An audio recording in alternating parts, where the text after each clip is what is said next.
Dia, boa tarde, boa noite, sétimo ano. Tudo bem com vocês, pessoal? Espero que sim. Professor David aqui. Vamos iniciar mais uma aula. Hoje a nossa aula terá como base a arte, tá bom?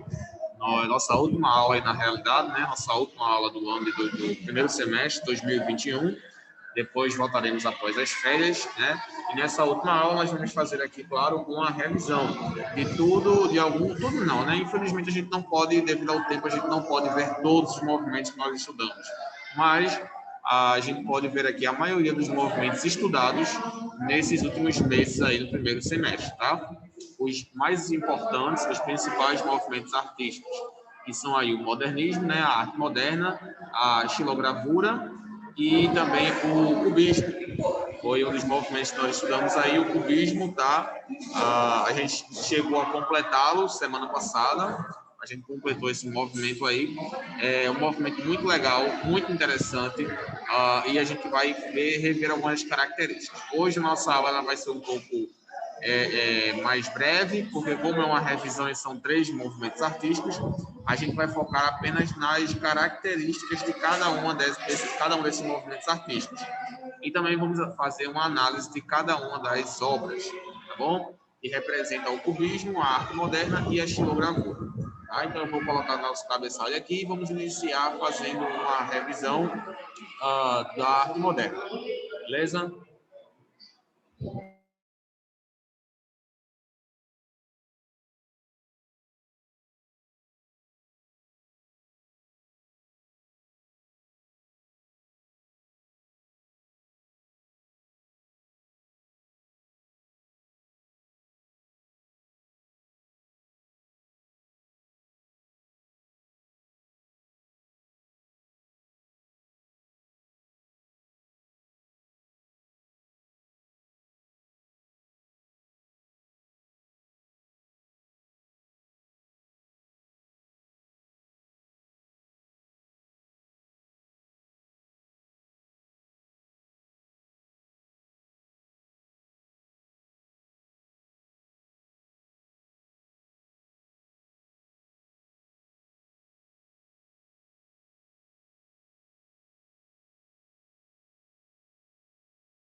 Ok, pessoal? Então vamos iniciar com a arte moderna. Quais são as principais características da arte moderna? Primeiramente, a gente sabe que a arte moderna ela não é apenas um movimento artístico, ela é um conjunto de movimentos artísticos que surgiu aí mais ou menos no século XX, século XIX para o século XX, tá? E ela abrange aí todo tipo de manifestação artística, tá? Seja ela uma pintura, seja ela escultura, o que quer que seja, tá bom? Elas representam aí um conjunto de movimentos artísticos. A gente sabe que ela deu início aqui no Brasil, também no século XX, através da Semana da Arte Moderna, que aconteceu lá no Teatro Municipal, lá na cidade de São Paulo, tá bom? Pronto. Aí aqui a gente vai analisar agora as principais características da arte moderna. Então, essas são as principais características da arte moderna. Ela tem uma rejeição ao academicismo, ou seja, eles não seguem aqueles padrões de obras acadêmicas. Informalidade, ou seja, pessoal, a arte moderna ela trabalha de forma informal, não tem aqueles traços formais que normalmente a gente vê em galerias e em museus. Liberdade de expressão, uma das principais características da arte moderna, tem liberdade para expressar a sua opinião, o seu ponto de vista acerca de assuntos. Pontuação relativa, a aproximação da linguagem popular e coloquial. Basicamente, por utilizar uma linguagem informal, eles também utilizam a pintura, a obra de forma informal, tá bom? Figuras deformadas e cenas sem lógica também é uma característica da arte moderna. Em muitas dessas obras a gente vai encontrar essas formas deformadas, né, cenas sem lógica, etc. Abandono da representação das formas de maneira realista. Ou seja, pessoal, em muitos movimentos artísticos a gente estuda a forma realista do humano, ou seja, eles enfatizam a forma real, eles gostam de enfatizar traços reais. No modernismo, não. A gente trabalha de forma irreal, ou seja, traços maiores, traços menores, traços que não são coerentes com o corpo humano. Como, por exemplo, é a obra de Tarsila do Amaral. A gente percebe na obra de Tarsila do Amaral que ela faz traços que não são reais, né? Ela aumenta de forma exagerada os órgãos da mulher de maneira a representar a exploração naquele órgão, tá bom? A arbitrariedade no uso das cores, ou seja, não há exatamente um padrão. Ela foge de qualquer padrão estabelecido pela sociedade para aquela obra. Então, uso de cores, uso de linhas, de traços são livres, tá? Não existe imposição nisso. Urbanismo fazem muita referência à vida urbana, humor, irreverência e estranhamento. Então, eles também têm essa outra característica de humor, apesar de ter uma crítica, né? Irreverência e estranhamento. Irreverência por quê? Porque eles não seguem aqueles padrões estabelecidos pela arte, tá? Eles seguem padrões, eles não seguem padrões. Como a gente vê aqui, existem 4 características que nos comprovam isso. Essa fuga dos padrões. Liberdade de expressão, informalidade, abandono das formas de maneira realista e arbitrariedade no uso das cores. São 4 características que comprovam que a arte moderna ela é irreverente. Irreverente eu quero dizer que ela não segue esses padrões estéticos estabelecidos pela arte. Tá bom? E claro, como representante do movimento, a gente não poderia escolher outra senão Tarsila do Amaral. Tá? Não poderia ser outra senão ela, Tarsila do Amaral.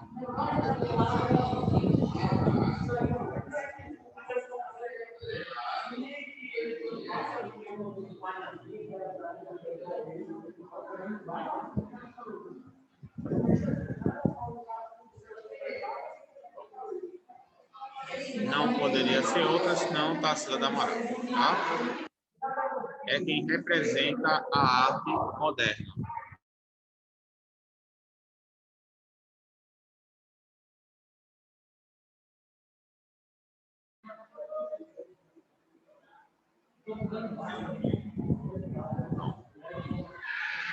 Aqui um exemplo da obra de Tarsila do Amaral, né? Uma das principais, a Vaporú, né? A Mulher sobre o Sol Quente, Tarsila do Amaral, uma das maiores representantes da arte moderna para o Brasil. Bom, modernismo. Beleza? Pronto. Então, modernismo, ok. Agora a gente passa a estudar o cubismo. Então, vamos rever o cubismo. Tá bom?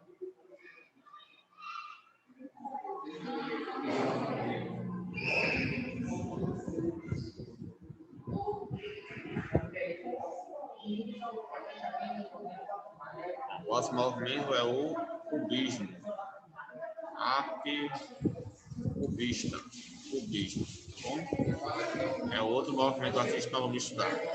Quais são as características do cubismo, professor? O cubismo, pessoal, ele tem traços até parecidos. Por ser uma de movimentos artísticos vanguardistas, né, que também surgiram através da arte moderna, faz parte também da arte moderna, tá? O cubismo, ele também segue alguns traços parecidos, que a gente vai analisar agora. Deixa eu compartilhar aqui com vocês. Quais são as características do cubismo? É a valorização das formas geométricas e fragmentadas. Essa é a principal característica do cubismo. Tanto é que deu origem ao nome, é cubismo, né? Por causa das formas geométricas e fragmentadas, ou seja, recortadas. Tá? O cubismo ele utiliza essas formas recortadas, essas formas variadas nas obras. Como a gente pode ver aí, ó, eles tentam representar uma pessoa ou algo através das formas geométricas, todas fragmentadas. Ele nunca acaba. Por exemplo, aqui apareceu o seio da mulher, mas o seio não foi completo. Aqui apareceu o braço, mas não foi completo. Então, é como se fossem formas fragmentadas, tá? Ou seja, repartidas, recortadas. Tá bom? Aqui é de Pablo Picasso. Uso de rimas plásticas. Eles também utilizam isso, tá? Rimas plásticas, pessoal, é uma técnica aplicada por alguns artistas, onde cada forma geométrica dava continuidade à outra, criando um efeito harmonioso na obra. Então, eles pegam uma forma geométrica e colocam outra para dar continuidade com outra imagem. E isso cria esse efeito aí que a gente está vendo. É o uso de rimas plásticas. Rimas porque combinam uma com a outra. Tá?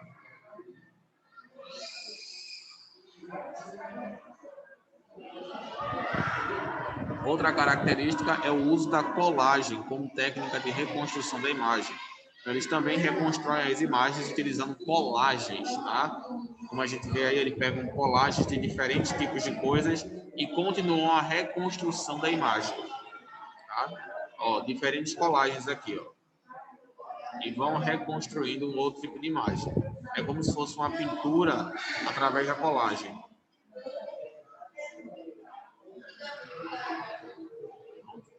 Renúncia à perspectiva. Muito bom. Renúncia à perspectiva. Perspectiva. É uma das características do cubismo. Eles renunciam à perspectiva de uma pessoa. Tá? Como a gente está vendo ali. Predominância de cores monocromáticas e opacas. Ou seja, aquelas cores um pouco mais claras e um pouco mais sem vida, né? O cinza, o marrom, o preto, etc. Né? É uma das características da obra cubista, aquelas cores mais escuras, assim, um tom mais, sabe, mais angustiante, entendeu? Aquelas cores mais, sabe, enjoativas, né? Para mim, essas cores me dão enjoo, não sei para vocês, né? Não sei o que é que essas cores despertam em vocês, mas em mim desperta enjoo. Obra como um exercício mental. Então, eles utilizavam ali a retratação da natureza que se apresenta de forma geométrica, né? Isso trabalhava o exercício mental deles. Então, basicamente, eles não se limitavam aí a obras de natureza morta, que, por exemplo, Vincent van Gogh gostava de pintar, natureza morta. Não, eles utilizavam aí todos os tipos de técnicas e desenhos para realizar essas pinturas, como vocês estão vendo aí. Aí ele via a obra como um exercício mental. E a última, retratação do primitivo. Retratação do primitivo. Eles gostavam aí de abordar as primícias, né? A origem da humanidade, né? A gente vê que eles pintam muito mulheres e homens nus, sem roupas, como se fosse uma forma de fazer referência ao primitivo, né? Aquilo que veio primeiro. Então, eles gostavam aí de utilizar esse tipo de pintura. Aí eles usavam aí um primitivo. Como a gente vê, as mulheres aparentemente estão nuas, mas como é uma obra cubista, eles sempre utilizam aí a fragmentação. Então nunca consegue completar o corpo da mulher. Sempre fica faltando alguma parte. Além disso, a gente percebe os rostos, ó, às vezes de perfis, às vezes para o lado, para frente, enfim. Dependendo aqui, ó, perfil, ó, pro lado. O cubismo ele também permite isso, tá, gente? Ele permite que você realize várias interpretações de uma só imagem, tá? Ele permite que você a visualize de vários ângulos diferentes, tá bom? Muito bom. Ok, pessoal. Então, cubismo também, ok, tá? E quem é o representante do cubismo? Claro que não poderia ser outro senão Pablo Picasso, tá? É o representante, inclusive com essa obra aqui, ó, tá? Essa é a obra de Pablo Picasso, o representante do cubismo. Pablo Picasso foi o representante cubista, tá?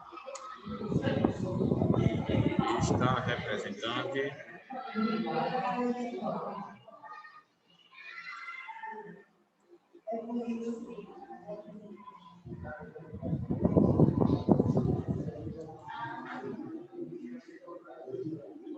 Lembrando, pessoal, que ele não é brasileiro, tá? Ele tá italiano. Pablo Picasso era italiano, tá bom? Mas ainda assim, ele representou esse movimento aí em todo o mundo, beleza? E agora a gente vai ver rapidinho a xilogravura. Tá? A xilogravura foi um movimento que a gente estudou há 2 meses atrás. Tá? Um movimento também muito interessante, muito legal. Tá? A gente vai analisar agora as características da xilogravura. Tá? O que é a xilogravura, professor? Vamos analisar aqui.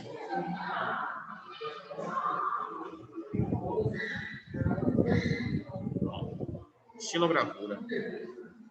A xilogravura é a gravura obtida pelo processo da xilografia, que quer dizer a arte de gravar em madeira. É a técnica de impressão em que o desenho é entalhado com goiva, formão, faca ou buril em uma chapa de madeira. Então, a xilogravura, ela, pessoal, é aquela obra que é feita na madeira, onde você pega a madeira e vai recortando ali, tá bom? Recortando ali até formar o formato do desenho correto, tá bom? A forma ali do desenho é como se ela fosse toda feita na madeira, não utiliza muita tinta, é mais a questão você vai cavando, escavando, cavando até formar o formato do desenho que você quer fazer. Tá? Então, a xilogravura aí é uma arte muito interessante. Possivelmente a cultura oriental, né? Veio aí aparentemente da China, é o que nós acreditamos, tá? Mas não é confirmado, tá bom? É a cultura oriental, tá bom? Lá pelo século XVIII, e um dos que ajudaram esse movimento a se espalhar foram os europeus, né? Aí chegou as nações europeias, onde influenciaram as artes do século XIX. Depois do tempo, ela começou a cair em desuso. Vamos ver um pouco da técnica e das funcionalidades da xilogravura e também as suas características. Ele é uma espécie de carimbo, pessoal. No seu processo, uma gravura é entalhada na madeira com auxílio de objeto cortante, tá bom? Ou seja, você vai colocar lá a imagem na madeira e você vai pegar com um objeto cortante, uma faca, um negócio e vai escavando ali até formar o formato do desenho, tá bom? Na sequência, utiliza-se um rolo de borracha embebida em tinta que penetra somente nas partes onde está a gravura, o entalhe. Ou seja, você vai pintar, vai jogar a tinta com a borracha lá, né, o rolo, você vai jogar ali apenas onde você entalhou, apenas onde você cavou, que vai dar, aquilo ali é que vai dar o formato da imagem. É como se você pegasse uma pedra, fizesse uma roda, por exemplo, nela assim, cavasse uma roda e jogasse tinta ali. Ou seja, aquela tinta vai ficar apenas na roda. E ali vai formar o seu desenho. A mesma coisa é na xilogravura. Você vai pegar essa parte da madeira, você vai fazer ali o corte, né? E em seguida você vai colocar a tinta por cima, né? Que é o formato de impressão. É a forma como eles vão imprimir a imagem, tá bom? Após alguns minutos, retira-se a madeira, que deixa a imagem impregnada no local. Essa técnica também é chamada de impressão em alto relevo e pode ser feita à base de linóleo, linoleogravura ou qualquer superfície plana. E aqui no Brasil, ela é conhecida pela literatura de cordel, tá? Ela ocasionou o surgimento da estilogravura popular brasileira. Os portugueses já utilizavam a técnica que, quando trazida para o Brasil, desenvolveu-se na literatura de cordel. Com isso, diversas obras foram produzidas com a utilização da estilogravura, formando diversos estilógrafos, principalmente na região nordeste do país. Gil Vansamigo, Aron Batista, José Lourenço Jorge e J. Borges estão entre os principais estilógrafos brasileiros. Podemos citar aqui José Lourenço e J. Borges como um dos principais representantes do movimento estilogravista. Tá? Representantes do movimento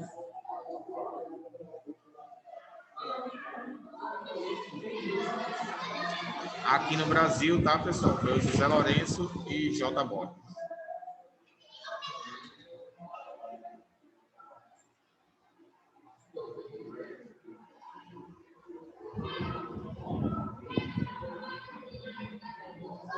Okay? São os representantes da xilogravura aqui no Brasil. Bom, vou mostrar aqui para vocês agora alguns exemplos de xilogravura deles. Eles gostavam de representar através da literatura de cordel. Ó. E representavam bastante a cultura nordestina. Olha como fica bem detalhado.